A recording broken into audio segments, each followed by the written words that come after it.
జై జగన్, జోహార్ వైఎస్ఆర్. జగనన్న ధన్యవాదాలన్నా.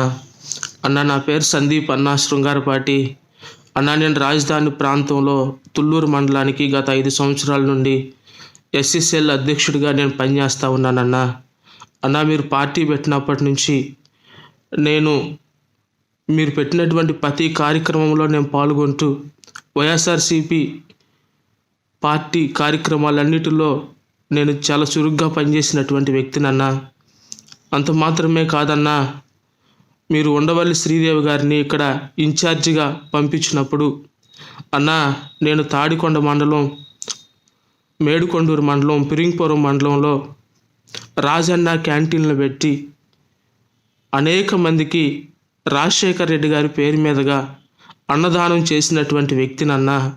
అన్నా, ఉండవల్లి శ్రీదేవి గారు ఇక్కడ ఎమ్మెల్యేగా వచ్చినటువంటి క్షణం నుంచి నేను ఆమె వెంట ఉంటూ, ఆమెకు అండదండగా ఉంటూ, అనేకమైనటువంటి విషయాల్లో నేను చేదోడు వాదోడుగా ఉంటూ, అంత మాత్రమే కాదన్నా, నేను ఆమెను నమ్మి అన్నా ఆర్థికంగా ఇబ్బంది పడుతున్నానని చెప్పి నేను ఆమెకు చాలా దగ్గరగా ఉన్న సందర్భంలో నాతో పంచుకొని ఆమె కళ్ళమ్మట నీళ్లు పెట్టినప్పుడు అన్నా, నేను చలించిపోయి నాకు తెలిసినటువంటి కొంతమంది వ్యక్తుల దగ్గరికి వెళ్ళి, మేడం గారు ఆర్థికంగా ఇబ్బంది పడుతూ ఉన్నారు, మేడం గారికి సాయం చేయండి, మేడం గారిని ఆదుకోమని చెప్పి అన్నా, నేను కొంతమంది వ్యక్తుల దగ్గర నేను అడ్డం ఉండి నేను డబ్బులు ఇప్పించానన్నా.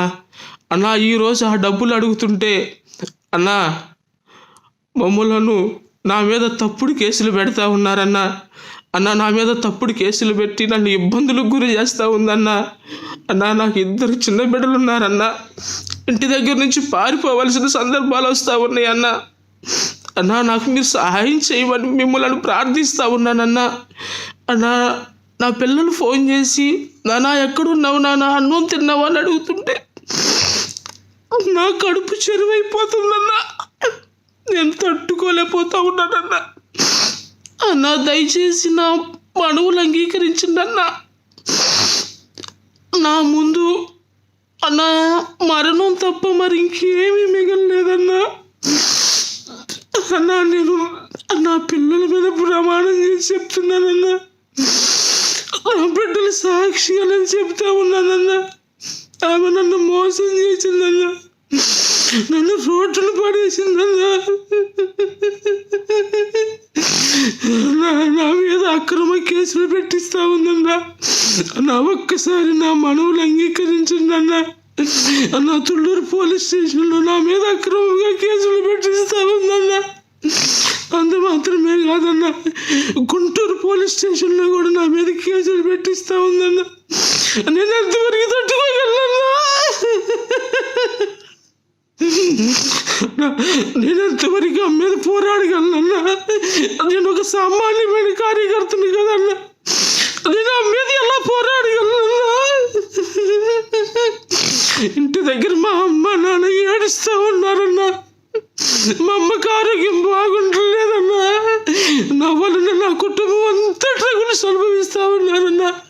వాళ్ళు ఎంతో బాధపడతా ఉన్నారన్నా. నాకెవ్వరు సాయం చేసేవాళ్ళు లేదన్నా. నన్ను ఒక్కడివే నాకు సాయం చేయమని మిమ్మల్ని ప్రార్థిస్తున్నానన్నా. నా బిడ్డలు ఏడుస్తున్నారన్నా. నా బిడ్డలు కన్నీరు కారుస్తున్నారన్నా. ఇంటికి వెళ్ళేప్పటికీ అన్న 6వ రోజులు అయిపోతుందన్నా. అక్రమ కేసులు పెట్టారన్నా. నన్ను కొట్టమని చెప్తా ఉందన్నా. అన్న, సిఐ ధర్మేంద్ర గారి వల్ల, ఎమ్మెల్యే ఉండవల్లి శ్రీదేవి గారి వల్ల నాకు ప్రాణహాని నిజంగా ఉందన్నా. నేనేదో మీడియా ముందుకు చెప్పాలని కాదన్నా, లేకుంటే ఆమె పేరును పోగొట్టాలని కాదన్నా. నిజంగా నేను చాలా ఘోరమైన పరిస్థితుల్లో ఉన్నాను అన్నా. నా సాయం చేయన్నా. నేను ఉండి డబ్బులు ఇప్పించిన వాళ్ళ దగ్గర డబ్బులు కూడా ఇప్పించన్నా. అన్నా, మీరు నా సాయం చేస్తానని నమ్మి మీకు నేను ఈ సెల్ఫీ వీడియో పంపిస్తున్నాను. దయచేసి తప్పుగా నన్ను అర్థం చేసుకోవద్దని మిమ్మల్ని ప్రాధేయపడి మీ కాళ్ళు పట్టుకుంటున్నానన్నా.